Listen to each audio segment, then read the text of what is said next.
We're going to be going now to Cologne, where we have Dr. Matthias Maus, who is has a refractive surgery center in Cologne, Germany. And I'm going to turn this meeting over to Dr. Cummings and Dr. Maus, because they are the experts on wave-light technology.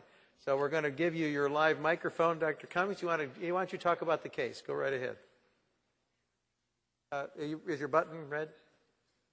Okay. We'll make his microphone live, please.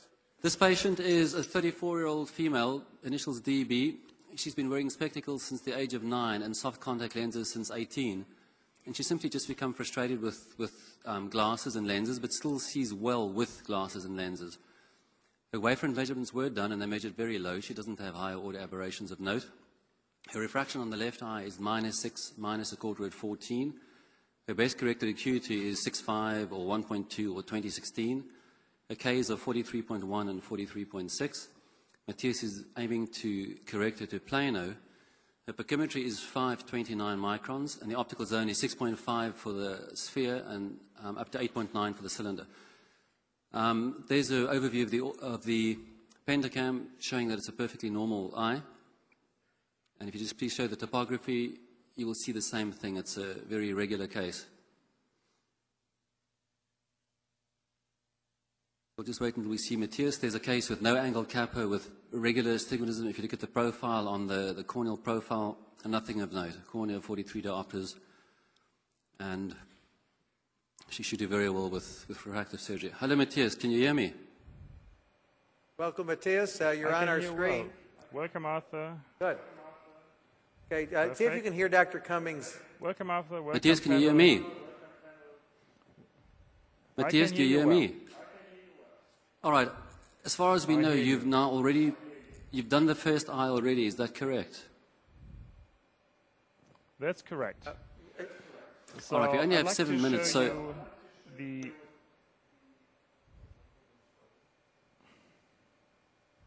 can you? Okay. Do you hear me, Arthur? Yes, we can hear you clearly. We can see you too. So you can commence, Matthias. Okay. So, okay.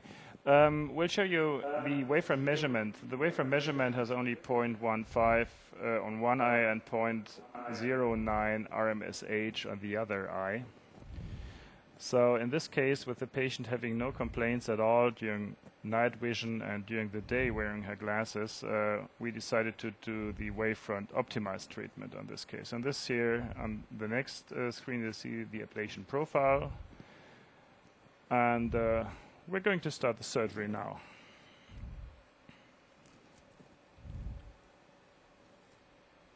Okay, look to the green blinking light.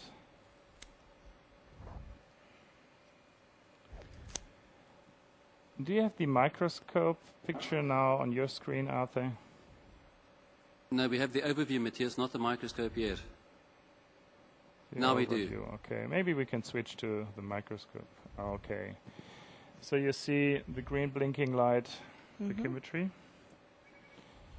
in the center, and you'll probably see the 4 surrounding yellow lights, which blink as well. We can't see them on the screen, Matthias, but we know your patient can, and that's one of the issues that help patients preventing from cyclotorting. Okay, that's a 541 cornea. Okay. And we're using the Rondo microkeratome here to create the flap with a nasal hinge. Suction is in place. Moisten the cornea, and okay, we go. It's interesting to note, Matthias, all the working parts are elevated and away from the lashes and the lids. Yeah, absolutely. There's no way that can any lashes and lids interfere with this, and we could also easily do this without the speculum. Okay, look straight to the green light.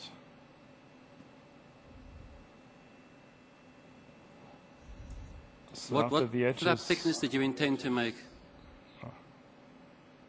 Matthias, what flap thickness did you intend to make? 30 micron head.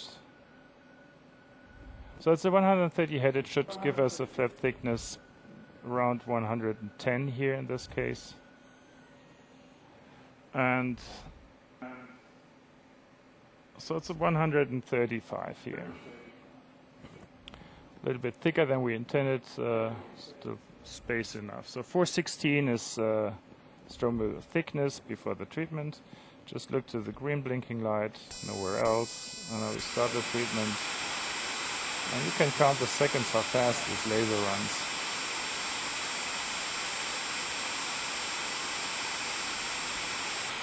So that was a -6 treatment, 6.5 millimeter functional optical zone. And I put emphasis on the functional optical zone because that's the important difference between these lasers and many others. Flushing back, I usually use very little fluids.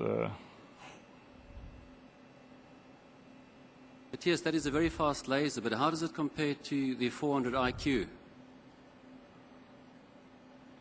Well, basically, it's a little bit faster than that. It applies the same profile. It gives you the same abilities to treat the patient's eye in a very individual way, and it just has, the Concerto has a couple of additional features like the online pachymetry, the spectrometry, and it comes also with an extended technical and non-technical support. That's the reason why I use the Concerto. But basically, concerning the patient, the quality of the treatment, if you compare the IQ and the Concerto, would always be the same.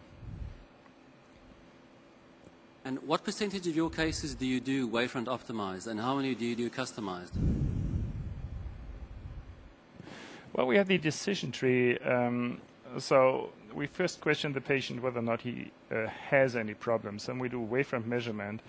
And if the patient sees well during the night and we don't see any huge RMSHs, we do wavefront optimize. Wavefront optimize therefore covers between 90 and 95% of our cases.